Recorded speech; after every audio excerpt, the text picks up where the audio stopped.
Sometimes these videos feel like punching the clock. I'm like, all right, just another hour. But I got something to read. It's interesting. I got the random free association of my thoughts. I have the goal of getting through the documents, and some of the documents require a lot of reading. And then between all of that, I'm able to grind this out. But sometimes it is a grind. This is the 5th hour of today. That's okay. Let me see. Let me look at the other ones real quick. I just did 127, video 127. So that means I did video 124, 25, 26, 27. Yeah, yeah. 24 was the one where I fucking had the crazy hair. And then 25, I sat down after getting a cup of water. 26 was after the shower. And then 27 with the clothes on. Got the clothes on. Today has been a very day for the Shaz. And after this, I have to write those fucking like 2,000 words of like in the website, I am on the part where I describe United States, and I've just kind of been dwelling on that for a minute. But tonight I'll write out that draft. Because if I'm going to finish by the 22nd, I have to write the fucking review of this year, which is going to take at least 6 days, probably more. So, and then I'm going to start selling by next weekend. Let's do that. That's what I speak, and then either I live up to the word or I don't have a word. So I usually speak myself into trouble, for better or for worse.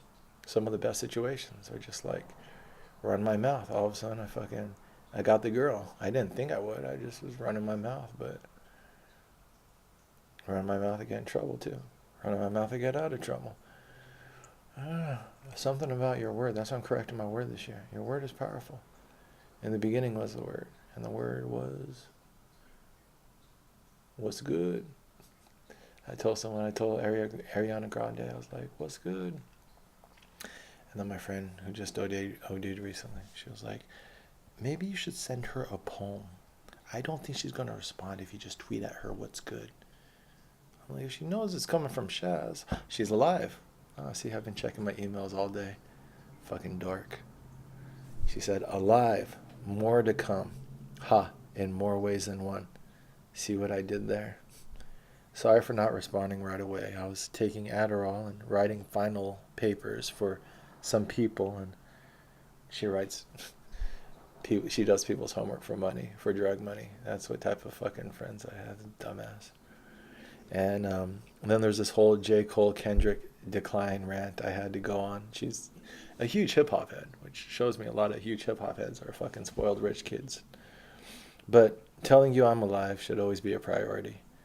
I'm alive and I'm living, and as I recall, we already decided what's important. Love, hip hop, ketamine, us educating the next generation on drugs. Don't do fent, kids. I took them for the team on that one. You're welcome. I feel like you did the fucking, wait, I'm telling you when I'm writing her. Wait, so you tested your heroin positive for fent and still did it? It autocorrected to Fang, and I'm just going to leave that. I'm also going to say, I'm ... not sure if cat makes my top 5. Makes my short list. It causes like kidney damage. It causes kidney damage, remember? Fucking. Also, hip hop is dead. Now I'm just fucking with her. Is dead. And Eminem, she loves Eminem, these fucking little white girls. Eminem is starting to sound a lot like a guy yelling at kids to get off his lawn.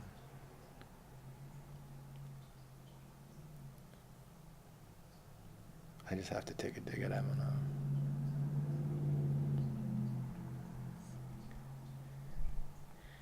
Thinking he's not aging well with the...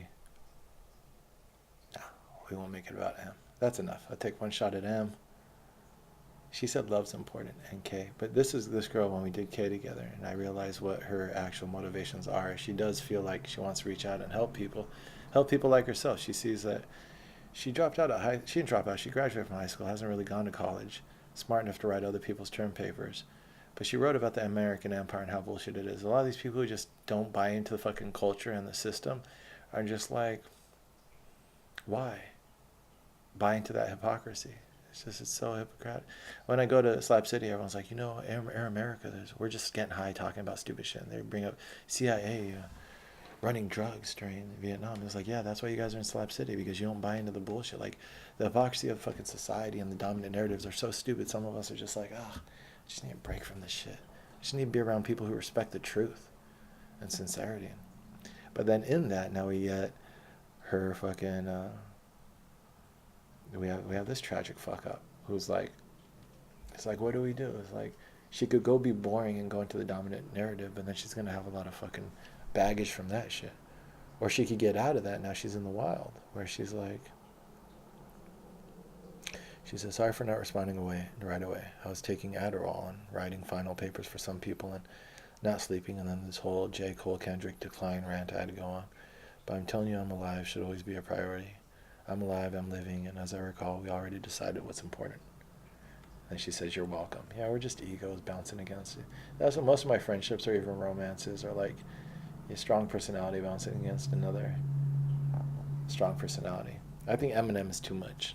I'm just going to say,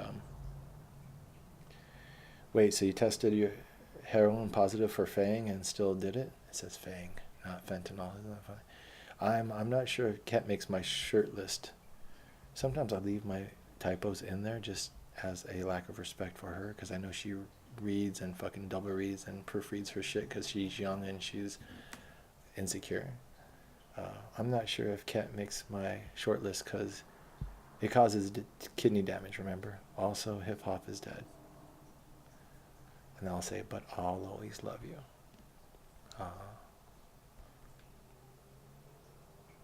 And then a heart. I just feel like sometimes Shaz is a dick, but that's all of that little back and forth gets me a little information. It's like, where are you at in your addiction? You tested positive for fent. You said, all right, can't do this because it has fentanyl. I should quit this addiction soon because fentanyl is hugely huge. Like, no matter how much you love opioids or you're addicted to heroin, it's a huge fucking risk to take because it's so fucking toxic. This girl's judgment is gone. Yeah, that's what I was just trying to bring up objectively. Like, you tested it positive for fentanyl, you still did it? That's another level that, like, I wouldn't do drugs with you now. I can't. You're too irresponsible. That's like doing ketamine more than once a week or something. Just look up the fucking Erowid. There are objective sources on the damage drugs can do to your body. Ketamine can fuck up your body. Some of these drugs, that's why my mom, she's like, oh, you smoke weed? I'm like, show me literature showing it's bad. They've been doing longitudinal studies. I personally play chess and do these other things. Oh, my chess game is sucking recently. I shouldn't bring that up. But I think I'm working on something. I'm working on some lessons I'm trying to learn. But I'm like, I try to be as objective as possible with my drug use. Show me where it's negative. I'll show you where it's positive. The negative has to outweigh the positive. It's like people smoke cigarettes and just live with all right, I'm going to fucking get cancer. I don't even think weed gives you cancer. It has carcinogens in it, but there's something about it being expectorant or, I don't know. They've done longitudinal studies on people who just smoke marijuana, and I don't think they found correlations. Oh, I'm open to it. I'm open to the literature. Probably still smoke weed because I really like it, but hey, ketamine is like, it's interesting. It's not interesting enough to fuck your kidneys. Kidney disease is a real thing. I'm trying to be honest about this shit because I don't want people following me in the stupidest fucking patterns in life. Don't ever do heroin. If you're going to, and people will be like, well, you did it. I'm a certain, don't do everything I do. Because, I mean, you can try, but that's only going to show you how hard my path is. Go to fucking New York, live in the street, and try to build your own business. It's a shitty way to live. I've done it to try to learn some things. I've just lived sincerely, chasing the wisdom that I feel like I need to find at any given time. But that's my path. If you try to live my path, you're going to get, I don't know if you'll get the wisdom, and if you don't, then it won't be worth the lumps. You don't want to get your head bashed in by a rock on some fucking Puerto Rican beach. You don't want a lot of the stupid shit that I've fucking done. But my path is mine, and I'm trying to correct it. I'm trying to correct my word. That's what. Yeah, don't try to live other people's lives. Let's all advise each other of blind spots and wisdom that we've gathered. I've learned a lot from people who talk to me too. And sometimes some of my actions aren't modeled on others. I guess so in that sense, if you feel like you have to try heroin, test it, make sure it doesn't have fentanyl, and just know what you're getting into. But you're getting into a feeling of love. You're getting into some really primal parts of your brain. And I've spent this whole year thinking about how I think and doing a lot of mushrooms and doing a lot of introspection. And even then, doing it once, now I have that little like taste. Like now you have it, sort of like cigarettes. If you smoke cigarettes, you'll always kind of want a cigarette. It's not like I always want it, or not even that I kind of want it, but I know that it works, like cocaine. Like I know it. I promised myself when I did heroin, I was like, I'm going to do this again. That's why it's like a joke. Like, the jury's out, I need more data. So it's like, it is as addictive as everyone says it is. I have self-control, and I have ambition, and I have other things I want to do in my life. But if I had a terminal illness and I was on my way out, there might be a junkie on my way out. I know, I've heard stories like that. Someone who got cancer and it was terminal, and they're like, fuck it, I'm just doing heroin until I die then. Not fucking like that's all I'm doing, but I'm going to have a healthy habit. So I get it. I get the people who like, it could be a lifestyle. It's that good that I could see how it is your thing. And then people who moralize like me, where we're able to rationalize anything, where our mind's like, oh, this is my path to wisdom, so why not? We could just be the fucking dude in the opium room, just being like, well, this is my life, and this is my... And you come up with some fucking wise sayings and shit. That's why I understand the artist junkies. Like, I get it. It's nice. A heroin habit alone is a fulfilling life. Not from the outside, but from the inside. It was like, oh, no, this is... kind of rounds out the whole fucking living experience. Like when I did it with her, I was just like, I have it recorded. I'm going to dig out those recordings this year. I just laid back. I was like, all right, okay, this works. This is good. This works. It's just fucking, I mean, the company too. I really enjoy her company, but I've had that feeling before. That's what it is. Heroin, or a girlfriend that turns into a wife that gives me some kids and gives me like the ability to sit under the tree and my old age with my little grandchildren running around me. And I just feel like, life well lived. You could have that on heroin, that feeling. You won't have the reality. What you'll have is you'll come back to the real world and hate yourself. And that's what Addie told me. She was like, yeah, no, it's the best feeling in the world, but every minute other than that feeling, I hated myself. I have to remember her wisdom. I mean, that's why we all should talk to each other openly and honestly about these things. It's not that it doesn't feel good. It feels fucking amazing. And it doesn't really do damage to you. Just don't overdose, don't kill yourself. But it's not an honest way to live. So that means that the inoculation against addiction is integrity and wanting to live an honest life.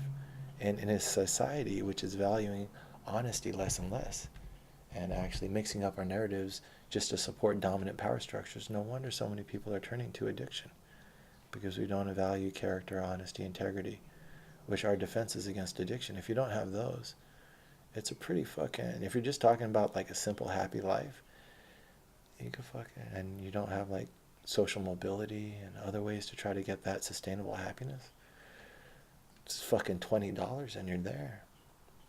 Hey Shaz, interesting stuff. I'm enjoying this exchange, and thanks for the compliments on my facilitation training.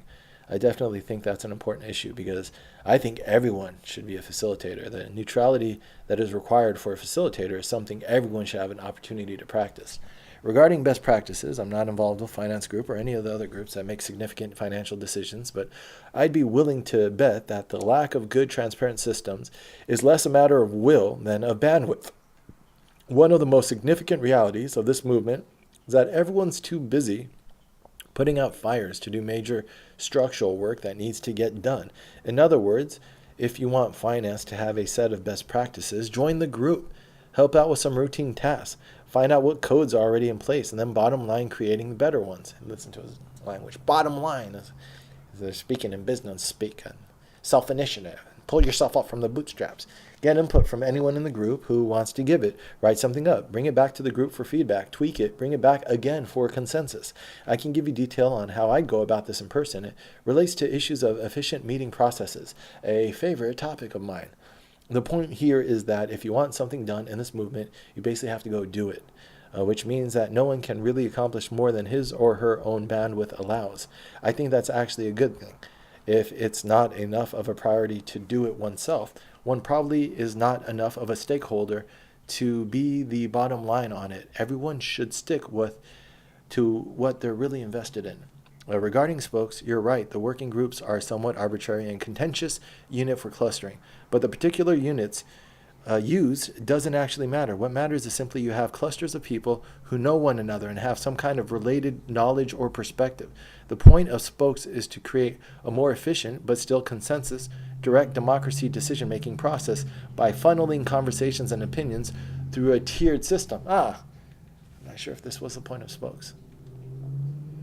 Who is Max Bean to break down anarchist organizational methods? I mean, David Graeber's like a professor who studies this shit for a living. Max might just be justifying a tiered hierarchical system because he appreciates working through one more than working through the other. The system is held immediately accountable since the cluster is sitting behind the spoke and so does not compromise the direct democracy. But when it works, it goes a lot faster than GA. Again, he would prostrate our values on the altar of efficiency. Oh, Max, you lost child. Here you go. Where is he at? Where the fuck are we at? November 24th, 2. Did I already do that one? I think so. November 24th, 3. That was what I just did, I think.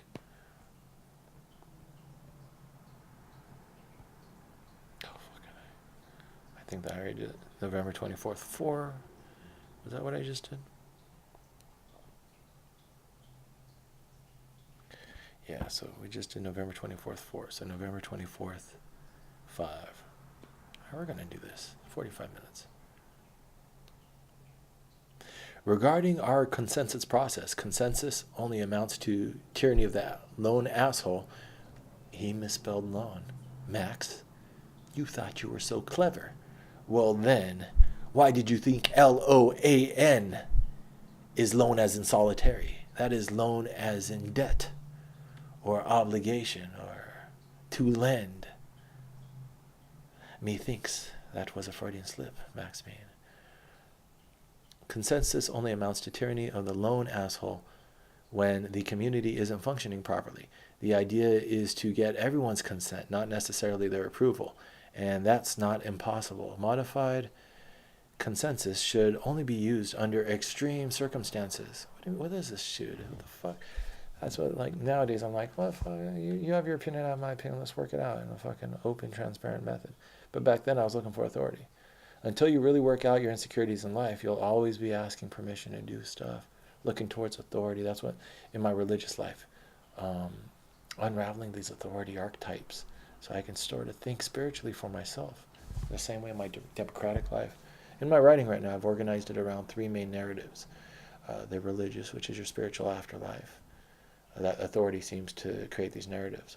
The financial, which is resources, and how are we going to share our resources as a society. And then the political, which is safety, raising an army and defending us and creating a city wall. So we have safety, and we have efficiency, and we have spirituality. That's how I would categorize most narratives, components in history, why people, when they assemble together. And a Shaz theory of civilization, if you will.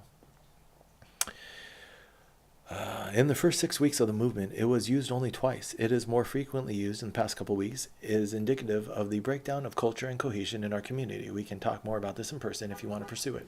Regarding community versus autonomous decisions, it seems to me that this is a really important issue a lot of newcomers to the movement don't understand. we should discuss further, and maybe it's something you'd want to work into your in-processing curriculum. I think explaining our consensus process, why it's used, how it's used, and when it's needed might be a central part of in-processing. I would love to discuss more. MB. Oh, he's using the 2 initials too. Touche, Max, touche. Thanks so much for your feedback. I don't have time to respond now, housing issues, but you definitely gave me some food for thought. You're right. This is going to require a face-to-face, but I think something actionable is starting to develop here. And real quick about finance, 100% agreed. I gave someone my card because they mentioned they needed data entry. I'll follow up with and plan to do exactly what you suggested. Join and reform from within. If you really feel like that's something that should happen, then just do it. We'll respond in full later. All right, that was number 5. We're almost getting done. December 17th, number 1. Oh, and then we have OWS Radical Solutions. So now me and Max, by December, have started a Google group where we invited other like-minded people we thought were sincere and also intelligent and also had an organizational mind to brainstorm through this Google group. A lot of OWS organizing was going through these Google groups of what we can do. Eric Alexander. In recognition that language has magical properties and that we can use language with intention, I propose we change Razor's name to Rainbow by invoking this image, an image of beauty and harmony, a wondrous natural phenomena, the contemplation of which may reveal great mysteries. We may all feel less threatened than we do when we invoke the word razor. There's this homeless person, Razor. I think it was a trans or it was a guyish, girlish, don't really know, didn't really ask. I don't get too involved with that shit. But Razor had a really good heart and spirit and was a transient, you can tell, a street type person wearing the punk clothing and the fucking gutter punk type. And then Razor also had, I think, a girlfriend or just a friend. And so fucking, I forgot what Razor identified with. But Razor was a good intentioned person who, when they felt we weren't getting the fucking transportation, like the cards or like the food and other stuff, would stand up. And that's what you realize is among this group, a leader will stand up. Like Razor was representing the gutter punks and the transients, most of whom were like, fuck them, they don't care about us, who cares? But Razor was like, no, fuck that shit, we're going to get this money, we're going to do this and that. So Razor would go to these meetings and fucking try to voice up, and people are like, in these meetings, these hierarchical meetings, would be like, well, who are you and who do you represent? And the Razor actually put together, I think, a working group of like street people or something like that. But Razor, I could tell Razor was like, I like the sexuality threw people off because I think he had a mohawk. I think it was a girl who identified as a guy. Razor, tough guy, with a mohawk and the fucking gutter punk, like the fucking denim jacket and shit, and like spikes and everything. But getting into arguments with people, I don't think, maybe physical fights. Razor was just like a badass gutter punk and don't take shit from anyone, but was being promoted to a position of authority. And sometimes I thought it was malicious where some of these hierarchies were like, just pick someone to give him some busy work. This one guy who was fucking, he was a tough guy from like the projects. He was a white dude, but he was fucking like, he was a tough dude. He wasn't just like, I don't know if he was Puerto Rican or he was just, some of these people are just fucking poor and white and you're just as rough as anyone else. And fucking, he recognized something in me, so we had some real discussions where he would get mad and I tried to calm him down. He was always at the cigarette table. He trusted me because he was like, we need someone to run to Jersey, buy tobacco. It's cheaper in Jersey than it is in New York.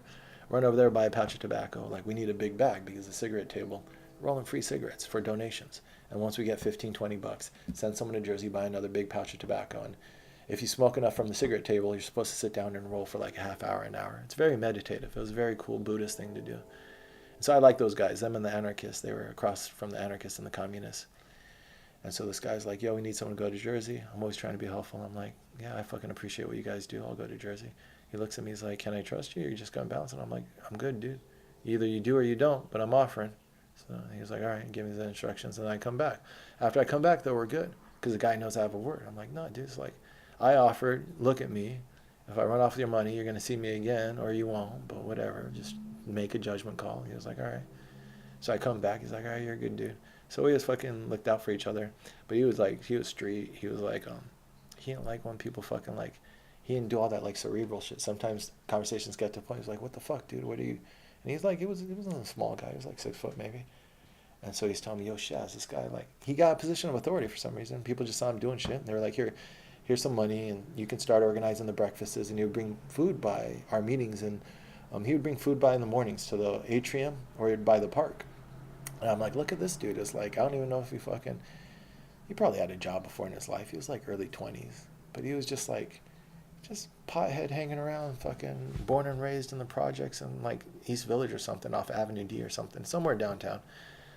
He told me a story before, maybe Lower East Side. Some of those guys just came out and they were just a part of our shit, but they didn't really get the college organizing or that other stuff and weren't involved in the General Assembly. But they gave this guy money and they're like, look at you. He was feeding us. He was bringing the cereal in the morning. See, they gave him responsibility and he was reacting well. But he told me that some of these other institutional dudes is this different class fucking communication styles. Like my Gucci man was like, yo, you Gucci, no, you ain't. Boom, hits him. So this guy tells me, he's like, yo, Shaz, this guy's trying to fucking like give me shit, and I'm over here trying to feed people because we're all doing this for free.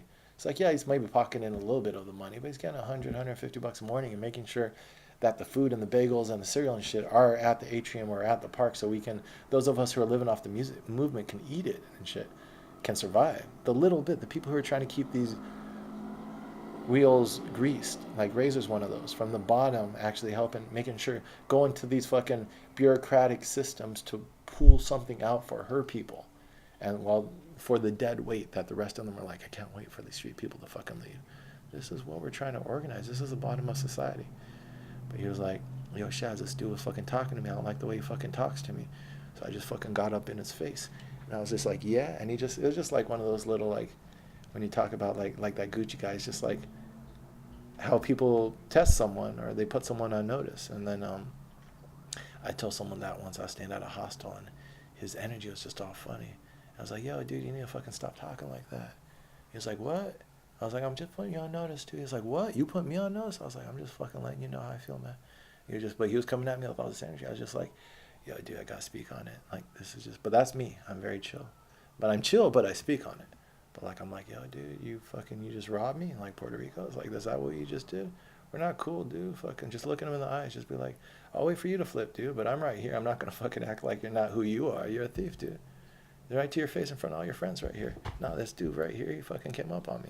That's who he is. That's who your friend is. Let him get mad. Fucking, but this dude, that's not how he does it.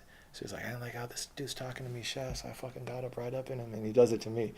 I shake him, and he's like right this close to my face. So I got up right up to him, and he's like looking away, and he's like, what? What the fuck are you saying? And he's like, and the dude just fucking walked away. He just backed out. I was like, oh, dude, don't fucking bully these guys. And he was like, nah, dude, Shaz, he's lucky I didn't hit him, but I got right up in his face. And I was like, what the fuck are you saying? And he was like, it was not part of the direct democratic process, my friend. I forgot his name. He had, like, these guys he had a heart of gold. He was going there to fucking make sure people were fed in the morning, but he just got frustrated by how some of these guys talk to him. And these guys they don't interact with these types of people on a normal basis. They're like, oh, I can't wait for the Roughnecks to leave so we can go back to padding our resume.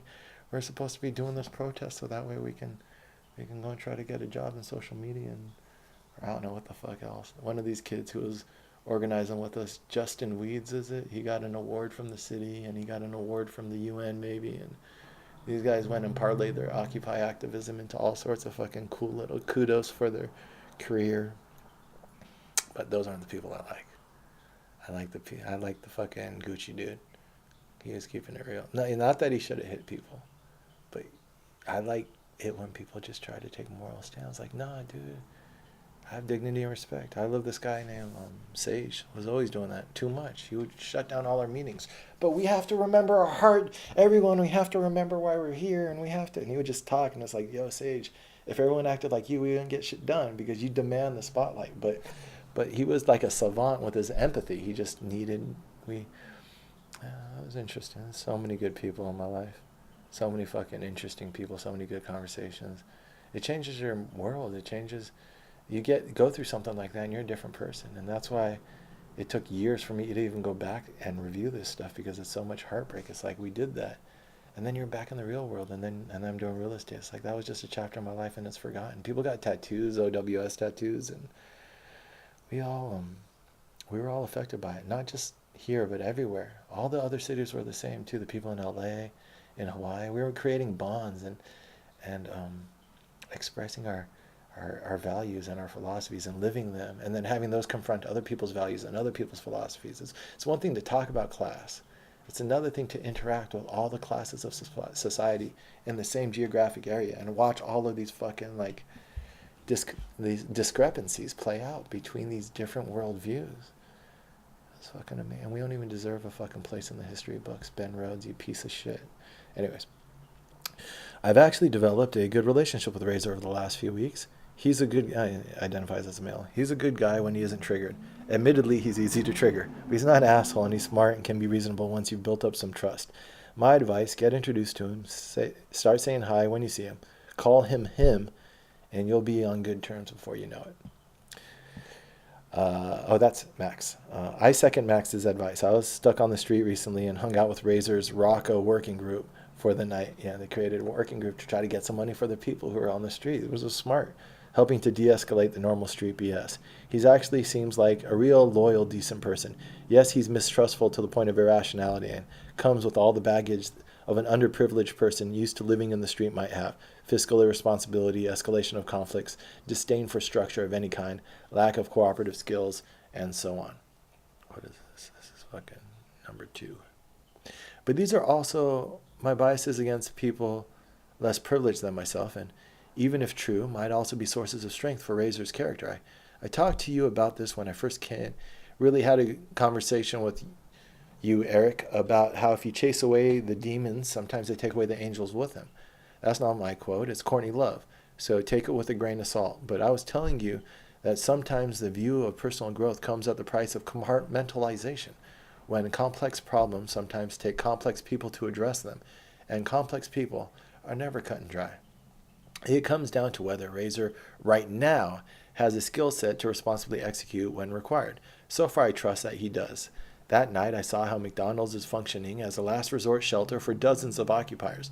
I witnessed Razor taking a leadership role, perhaps not perfectly, but effectively, and I made my peace with him about his blocking a proposal I offered a couple weeks back on the grounds that I was a thief and racist. So yeah, Razor turned some of that venom towards me. If you try to get to know people, you realize they're no assholes. Believe me, I thought I found them in this movement, but I'm constantly pleasantly surprised. Not to say that my asshole list isn't completely gone. While it shrinks as I reach out to people, it also grows as I have more interesting conversations. Such is life. Lastly, I would like to say that certain people rub us wrong way. Max, that Jay guy gets under your skin. Jay's the dude who fucking almost started a fight over the food thing. But Jay's just really rough. And someone like Max, a fucking teacher, and like Max is like the kid who got choked out by my Mike friend. And Jay's not my Mike friend, but Jay's like a roughneck that like Mike would have been friends with. And yeah, so they're not going to get along at all. They're like dorky, like follow the rules and you just need to have initiative. And then Jay's like, yo, dude, you're fucking, you're bugging me. I don't like the way you're talking to me right now. I feel like you're just, like if Jay doesn't understand your language or your words and you're not able to break it down to let him know that you're being sincere and humble, then you're going to have an issue. Yeah. I had a friend like that in the military. I just tried to let him know, like, I'm sincere. I'm a little goofy, but I'm sincere, dude. Otherwise, they just assume that you're fucking with them. And then they're getting pissed, like, silently. And you don't even realize it until there's a blow up. And then you're like, why are you even mad? We're not even I like you. And they're like, no, you're fucking with me. It's like, no, you're just fucking simple-minded. Let me break it down for you, fucking dumbass. Like, in a good way. I fuck with simple people. I've dated fucking simple-ass people. Under your skin, but has been awesome on our Occupy Farm project. Really coming through. I don't think it was Jay then. It was someone else. Eric, Jay, that dude never worked on our. Who's Jay? Eric, maybe Razor is just your foil for an external projection of insecurities. Too deep? Maybe you just don't like the dude. Rock on, that's your choice. I'm all for enemies. In fact, I seek them out. Part of defining your values is asserting them often. And one way is juxtaposition. Anyways, my thoughts.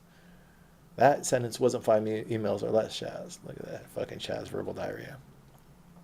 I hear what both you are saying. I believe I had a good relationship with Razor. I spoke to him. I fed him. I called him, and everything seemed cool. Then one night he led an angry mob against me because there was a pregnant woman who had not eaten that day. I lived in the park with these people. I worked alongside them. I spent my nights since the eviction opening up vacant spaces to be occupied, and I did my best to ensure the equal distribution of food. No one cared what I had to say. Anything I was able to say was contextualized into the idiom of each individual, fueled by anger and limited information. I was helpless, and it was traumatic. I have no personal beef with Razor and don't perceive him as an enemy. I want Razor to do his thing. I just don't want to be perceived as having any power in his mind. Certainly, Razor is a foil. I ought to call my ex a doctoral student in Jungian analytic theory, and we can investigate this when I get the chance. Meanwhile, I choose to think of rainbows. Agreed that Razor can be irrational and unfair when triggered, and outbursts are really harmful and emotionally damaging. I've witnessed a couple of times. I wouldn't wish it on anyone. When he gets in that mood, I do recommend a rainbows approach, though I'd phrase it this way. It's not really about you, so don't take it personally. In general, don't attempt to discuss delicate topics with Razor. If there's a delicate topic that needs discussing, go through someone he already has a relationship with. It's important that we learn best practices for interacting with individuals in our community. See, Max is like that teacher approach. Like, he knows how to keep the peace among fucking... I hope Max is still teaching. Max is a good teacher. Wow, deep and rational discussion of the complex social interactions of our movement by people who do shit. Maybe there is hope for us. And then Caroline. Some of these people I didn't know, only through email, through this. Like, I knew Max and then some other people I knew, and then we invited. We had something. We had a community. We had values, and we were like this stuff like this. There's more stuff like this in there, and this is only my perspective. How many other fucking portholes into the Occupy submarine can you look through, and then you see stuff going on in this room or in this group? I'm trying to represent enough to show that it was an active culture that deserves to be studied, and it deserves a place in history and in our cultural narrative. There are lessons that we are learning there that we still need to learn. And there's some things that we proved. We're all strangers before we came to this movement. And then we're all somehow invested in all this. I like Razor. I also identify strongly with a desire to have some kind of public thing about oneself, such as a name that is badass and says, "Don't fuck with me," as being female-bodied, if not woman-gendered, is for some reason taken to mean please fuck with me. I imagine this desire would grow more strongly if I lived on the streets and identified as male or queer, gender queer. But I also see the sentiment here supposed to be about joy and being affirmative more generally, and probably not meant to rag on Razor. My experiences with him, all in the park pre-raid, were all positive, but I understand other people have more conflict in dealing with him than I did. And of course, male-bodied people and men get fucked with, picked on, beat up all the time. More rainbows for everyone. So Carolyn, Columbia fucking student, is coming in with that theory. This is all about identity politics and blah, blah, blah. I'm like, fucking radar. It's like, once someone tells me they want to be like, oh, fucking, you're a dude, you're a girl, whatever. You want to be identified as a dude, whatever. My name is Shaz. I chose that name for myself. Call me Shaz. I'll call you dude. We're good. You're Razor. Just stick with it. That's all. It's like, if that's what you choose, live your truth, live your philosophy, and stick with it. Now, if you're flipping back and forth, you're doing other shit, you're confusing me. Now I'm just going to decide what I want to call you. But whatever. It's not about that. It's about how people act. It's not about the trappings and the external shit and the fucking identities. It is what it is. We dwell on that too much. We make that into an issue, I think. We're not even making it into an issue on this. This group is not radical, and so it's in danger of dissolving. Step it up, guys. Razor needs... Oh, this is me. I'm like, who the fuck is this asshole? Me. Razor needs an attitude adjustment. Next time he breaks process, you stand between Razor and the group and keep him from engaging, effectively vetoing his participation. If people want to break process and veto group discussion, one person can veto their veto. I've done this before to the asshats in GA. One guy almost swung on me, but he engaged me and not the group, letting them continue their GA. Stand right in between them and the group discussion. Take all their animosity, but don't let it filter to the group. Fucking deal with people on their terms. Play nice or be excluded. One person willing to engage in this way will be like the guy jumping on the grenade, a radical process enforcer. This is how we turn razors to rainbows, or at least duller razors. Safety razors. I did that before. It's like, I guess, is that the right way? And then I'm just picking fights, and then what, we had fights breaking out on all their fucking, on all our general assemblies. But there's these one guys, these fucking roughnecks from, like, they come from the Bronx, Brooklyn, or whatever. They're like, oh, these guys act like they represent fucking New York. This is a democratic process, and so they're just shouting out shit like from the peanut gallery. Oh, blah, blah, blah, blah, blah, blah. And then everyone's like too uncomfortable to say anything. So these three dudes doing that, and they're fucking, they're like Arabic, Mexican, black, something. They were fucking, but they're, I'm brown enough to fucking stand among them, whatever. They ain't got that shit on me. We got all these identities and all these fucking ways that people are able to, especially if they notice that the college kids are prone to that. And then like this girl Nan, this black homeless lady, who we're pretty sure was a political agitator or a cop agitator, because she would always try to slow down our process and throw her female African American identity in the forefront in order to fucking keep that. We couldn't tell if she was crazy or she was manipulative. She was really, and they should come up to you if you're a guy and be like, hey, what's up, baby? She would use all of her, like, she's interesting. I couldn't tell her angle. Is she crazy or is she getting paid just to fuck with us? She was like, but so these guys, I don't think they were just like, I think just some knuckleheads just fucking amused by us trying to organize and then trying to disrupt just to fucking get attention. So I just stood up behind them. That's all. Just give them some attention. And that's all you have to really do. You escalate from the lowest escalation. You don't start at like, yo, get the fuck out of here, guys. It's just like, yeah, I'm standing with you guys now. Now when you outburst, now I'm right here. I'm like looking at you. I'm like, it's not really what we do. And now it's like, it's less comfortable for them to say shit because I'm standing right next to them. They're like, but I'm not fucking doing anything. I'm just standing there. But like, I'm just kind of watching them. But like, they just decided to leave instead of fucking keep outbursting. That's what I was saying with Razor. It's just like a child. Like, there's consequences for these outbursts. This isn't how we discuss things. But so we'll see what the response was to that. I don't think this is what they would agree with. I think that my tone was a little bit off from this group discussion. I think this tactic sounds interesting. Max is like, go for it. It worked. Sometimes some of the people were fucking. This one guy, Rasta, I love Rasta because he smoked herb, and when he was smoking herb, he would always share it, and he would give me cigarettes. He was just, I love people at the bottom of society who are like, what I got is what you got, just as long as what you got is what I got. When I'm up, you got something. Just when you're up, remember me. So when I would see Rasta and I'd give him a cigarette or something, he'd give me a cigarette. Whenever we were sleeping in the church, Rasta with his long dreadlocks and shit, and he's rolling up fucking his weed in his fucking bamboo papers or some shit. It was always like natural shit. He didn't buy papers. It was always like corn husks and straight from fucking Jamaica type shit. He was Rasta. He was really a Rasta. I found him in some homeless documentaries. He's been on the streets of New York for a minute. I don't know if he might not still be around. Long ass dreads and fucking like all of his cart shit. He's like, no, they got put in cuffs to tell me something about. I have them on video. Fucking those videos. When I did those 17 videos around Occupy Wall Street, I made sure to talk to him. But yeah, Rasta was acting the fool in one of our meetings. But I like him and I know him and I slept at the church with him. So I was like, yo, Rasta, like, chill out. He's like, these people don't understand. Why aren't they talking about the prison? And we got to get the people out of prison. We got so many people in jail right now. They're just talking about that. I'm like, you're right, man. I care a lot about that. I've been in prison myself. Like, and I know Rasta's been in jail for a lot longer than I have. I was in for 7 days. But I was like, I know I got you, man. But like, it's gotta, like, these guys, like, they're trying to figure out what's important. If that's important to you, we'll get it out there. And he's like, but as I'm talking to him, I walk him away from the meeting. And now me and him are talking outside in the hallway as opposed to right there in front of everyone. And some girl came up later. She's like, you're good at that. You should be in facilitation. And I'm just like, it's just human shit. It's just like sales or something else. It's like, yo, we're trying to make money. But like, do you feel good? Are you okay? Like, what's going on? And but you're taking a personal interest like Razor. I liked Razor. But then that was the thing. It's like if he acts out in meetings, it's like, yo, this isn't what we do. This isn't just because you got the strongly held beliefs. You can't allow the asshole to domineer the whole discussion. And that takes a strong personality to stand up in front of the asshole and be like, even if it's like the meeting go on without me, I'm going to fucking take this person aside.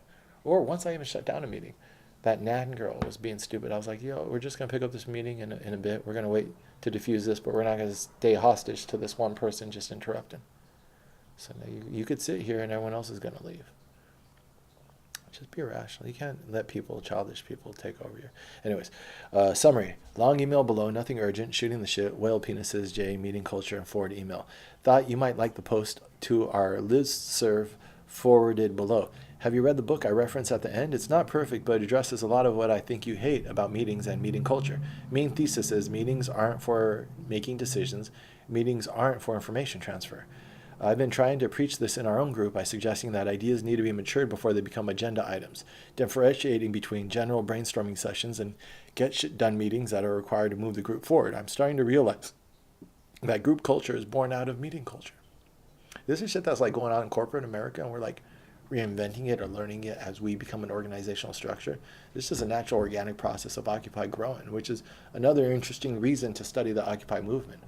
Organic democratic structure, organic like structure in general, and how we are organizing ourselves without borrowing tools from the dominant structure and dominant hierarchy, from society, from where else? Like corporate culture, like this book I'm talking about is a corporate meeting book I read, but I was starting to apply in my Occupy Farms meetings. You want to know the dysfunction that is OWS. Attend a housing meeting, or better yet, try to facilitate one.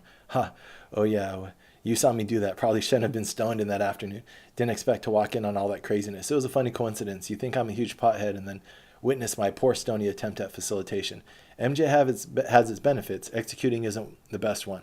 Lateral thinking is, though, and it was an interesting experience to see all that communication from different perspectives. Really humbling, too. One day we'll get you lit, and we'll have you facilitate spokes when Jay decides to hold up another Aryan Brotherhood and Sisterhood sign as a farm spoke.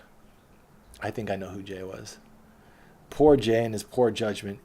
That even and the fallout caused a personal reflection check more than any recommendation you or I could give. This is the kid you said gets under your skin. By the way, I told him to go fuck himself recently during one of his abrasive stunts. He's been a little bit more receptive lately. We all come into this org with baggage. By the way, dork isn't meant to be too derogatory. It actually means a whale penis. Kind of cool and empowering in a way. I think I called him a dork, just joking around. And I was like, it means whale penis, man. By the way, 3, did you know how cool Staten Island is? I've been crashing there lately. Definitely is a secret how cheap, nice, and accessible spots are over there. Bushwick prices with better views and neighborhood. Reminds me of the East Bay in California. Hope you rang in the new year in style, Maxi boy. Take care. I'm just being silly. But yeah, I think I was mainly apologizing. I went to I was walking to the park or something. Someone offered to smoke me out. I was like, cool, for sure. And then I get into 60 Wall Street, the atrium, where everyone has these meetings. And we're January now, or so this was late December. Everyone's still trying to. I have the farm, but like that girl was asking me, yo, can we stay at the farm because we're losing the church? The people who are actually living on the streets as a part of the movement, 100 to 200 people. We're in the park and now we're on the streets of Manhattan. And so I walk into this housing meeting where they're doing stuff like the church and other stuff. How can we pay for it? And people like Jeff and other point people don't really have the people, I think, the people in the park's interest, but actually trying to just like allow it to have more bullshit and invite parties and invite hoodlums until you start having theft, and then you have an excuse to get rid of all the housing, an excuse to cut off the dead weight. This is all what I'm piecing together from the outside. So I walk in, people know me by now. Oh, Shaz with Occupy Farms made me pretty famous. It's like, oh, this guy fucking got a farm in the movement, and we have like 20 farms now. And we actually had a group of like dozens of people going to these different farms visiting, and we had a whole system that I was backing out of. Because as soon as people say, oh, you're con artist, and I'm like, whoa, slow your roll, dude. I'm just trying to fucking understand what's going on. I'm not trying to fucking get that reputation. And so I already have this girl who's fucking telling people I'm a con artist because I stopped fucking her because she had an STD and she didn't tell me. Come on, you don't do that to people. Other than that, she was a beautiful girl. She was a good girl. But so I walk into the 60 Wall Street, and they're having this housing meeting, and they can't decide on who's going to facilitate it because they don't trust Jeff. They don't trust these other people. It's like, Shaz, come here and fucking, they know I'm pretty neutral and I have a good reputation among the street, among the fucking protesters. But I'm high as fuck. So people are just talking, like arguing, like, but we need housing and we need that guaranteed. And but what? We're supposed to pay for your housing forever, indefinitely, and the church doesn't want you. Blah, blah. And I'm just so high. I'm just like, you guys aren't even listening to each other. And they're like, no, you're supposed to facilitate. They're like asking me, like, you're supposed to be the referee and make order out of this chaos. But in my stony Buddhist meditation mind, I was just like, why? You don't even hear yourselves. Like, what can I do to someone who's so everyone's so emotionally volatile? I was just amused. I was just like, what can I do for you? And then they like within 5 minutes, they kicked me out. They're like, let's get some other facilitator. I think it was Max. Max was there. And they got him in. He was like, okay, well, what I hear is this. And what I hear is let's have an agenda. Let's decide what's going to be on the agenda. But I was just too amused by it all. I was like, I can't even help you in that energy state. Open meeting every Wednesday and Sunday at Zuccotti, the Occupy Farms. Hunter has expressed the idea of holding meetings in the park out of solidarity. This is Occupy Farm stuff. That's part of my Occupy Wall Street. If I was going to write about that, I'd have to go into my whole history about the farms, all the people I met, all the funny shit that we did. Wilson, who ended up hooking up with this one girl who was super cute, but she was going to like Pace University or some shit. That was his girl. He said, I have a super crush on her. And we were like, all right. So we all backed off, and Wilson ended up like hooking up with her. And it was very cute for a minute. But she was like one of the prettiest girls I saw come into the Occupy thing. And I stayed friends with her on Facebook, but then I don't know. I didn't vibe with those people. I don't know. Some not socialized Shaz sometimes can't. She's one that I try to keep in my life, but I think I commented some shit on her Facebook. She was a college kid who came into our movement to be a part of our shit, which was cool, and she was silly and a part of our farm thing, and we did some stuff together as a group of the farms. But then these people like Leia was more a part of the movement, and even she was like also another college kid, and I guess I kind of looked like down on those people. It's like, we're living it, the ones who were protesting and like gave up our whole life. But you can't. Not everyone has that little responsibility that they could just jump into this stuff. But then these tourists who come in and just do it part-time, but then like don't have the emotional commitment and investment, that's kind of rude too. It's complicated. It's a complicated thing. We're going to try to finish this in 9 minutes. For those of you who've wondered if you have what it takes, the link below is all the relevant tips you'll need to know from a corporate douche whose less talk, more action wisdom is very applicable to our get shit done mentality. The first reviews give you the basic points. I don't know what this is all about. Oh, what the fuck is this all about? All right. January 1st, I read that whale penises. So now I'm on the 2nd, so I have 4 more. I don't know what this is about. The first review gives you the points. Plan beforehand. Don't be informational. Request contributions. Stick to an agenda. Value people's time. Take good notes so that I'm on that meeting tip. Lastly, can someone please email me the notes from the last meeting to post on nycga.net? We've achieved consensus on a couple key issues, one of which was creating more admins for the NYCGA site. I lost my notebook with my notes from that night. Stupid trains rushing people off. Those doors open and close so fast. Hey Shaz, I heard about Jay and the Aryan Brotherhood sign. No idea what to make of that. It's like making a Hitler joke at a Holocaust survivors convention. My facilitation... He made a very off-color remark to fucking criticize how politically correct we were, and Jay was supposed to be representing the farms group. No one else was there, only him. So he represents our whole group that we're organizing. We've got money from them, $3,000 and all this other stuff. And he makes an Aryan Brotherhood sign and holds that up instead of the farms group just to piss everyone off in the room. It didn't go over well. My facilitation training has gotten a lot better. You should come check it out before you encourage people not to attend. I should add, don't get baked beforehand to my lesson. I figured you were high that day. Only way you could have misinterpreted what they were saying that drastically. Thought about calling you out on it, but I figured it would have been inappropriate. That book, yeah, I think I was just like confusing everyone's, but what were you saying? But it was emotional. I was reading their emotions. Anyways, the book looks interesting. If meetings aren't for sharing information or making decisions, what are they for? We definitely have a lot to learn about running good meetings. I don't mind who I learned it from. Definitely agree about differentiating between brainstorming sessions, get shit done topics. This is now woven into my facilitation training. What are you cooking these days besides farms? Was that number 2? It was. All right, 3 more. I can't find the book at the Brooklyn Public Library. I know Barnes & Nobles have it in store. Can I borrow it? Alternately, you can just tell me a bit more about the main points. Thanks. I'm still going to reply to your last email, but go to the following website, sign up for the updates on the right. They'll email you a portion of the book, send you an hour-long interview, which basically sums it up. I'll email you the link, but the crafty bastards made a one-shot deal, fucking marketing. I have the book itself, and it only takes an hour or so to read. I'll pass it along to you when I'm back in town Friday. It's called the Modern Meeting Standard, if you're curious. Fuck it, I'll just respond now. I was going somewhere with my repeating people's thoughts. I facilitated most farm groups and walked out of the meeting to facilitate another. The art of facilitation is like shooting a basketball. If you overthink it, you're done. You lose your shot. It's more thinking on your feet, listening to people, helping them, facilitating their communication. The housing working group people did not want to listen to each other. I was trying to reiterate what everyone was saying. Maybe not perfectly, but at least get acknowledgement of the group for what they were saying. I've done this before to great effect, but it requires a lot of goodwill from the group, something I didn't have as a relative stranger in a hostile meeting with admittedly an aloof approach. But the funny thing is I walked away to the farms meeting at 5 p.m. and had a great informal meeting with about 10 people standing in a circle. People always tell us that our meetings are exciting because they're different, and I'm not going to give this up, even if Occupy Farms eventually falls into the same disorder. This is a secret to a positive, efficient culture. That's something they bring up in that interview that you'll get access to. The idea that smiling makes you happy and not just the other way around. If you're efficient, you actually stop draining the energy out of people and they become happier, which contributes to a better work culture.